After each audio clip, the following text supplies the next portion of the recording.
सोजुनेर, spirit, opportunity और curiosity के बाद अब नासा परसिवेरेंस नाम का अपना 5वां रोवर मार्स के लिए रवाना करने वाला है। नासा का यह रोवर पहले भेजे गए रोवर से काफी ज्यादा इम्प्रूव्ड है। पिछले मिशंस में जो परेशानियां सामने आई थीं, इस मिशन के दौरान उन सारी परेशानियों का ध्यान रखा गया है और इस मिशन में उन सभी समस्याओं को सुधारा भी गया है। फरवरी 2021 तक नासा का यह रोवर मार्स की जमीन पर लैंड करेगा।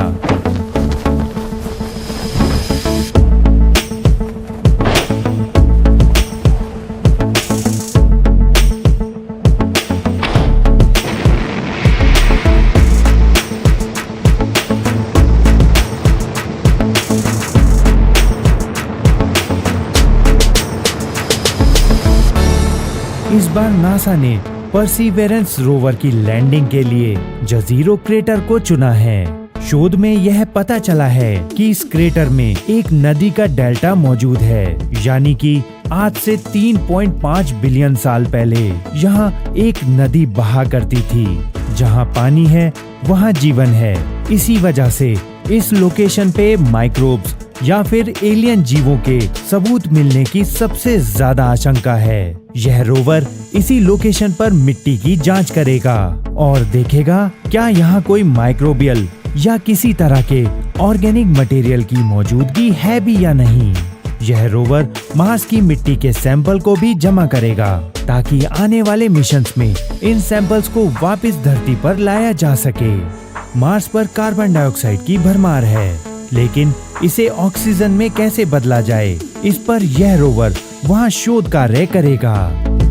इस मिशन के बाद अगला मिशन मानव मिशन होगा और मार्स पर पहुंचने के बाद हमें ऑक्सीजन की सबसे ज्यादा जरूरत होगी, क्योंकि मार्स पर लैंड करना तो आसान है, लेकिन वहां से वापस टेक ऑफ करने के लिए हमें ईंधन के रूप में ऑक्सीजन की जरूरत होगी।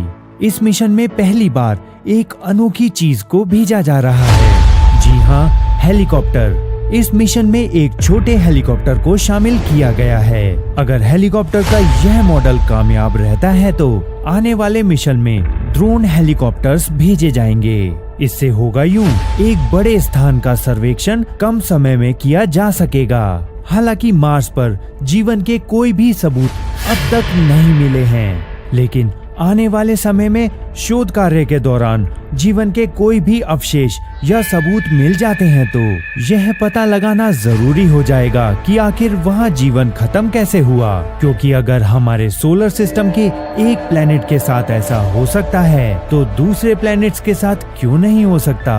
जी हाँ, मैं हमारी पृथ्वी की ही बात कर रहा हूँ। हमारी पृथ्वी पर भी कई बार जीवन पूरी तरह नष्ट हो चुका है।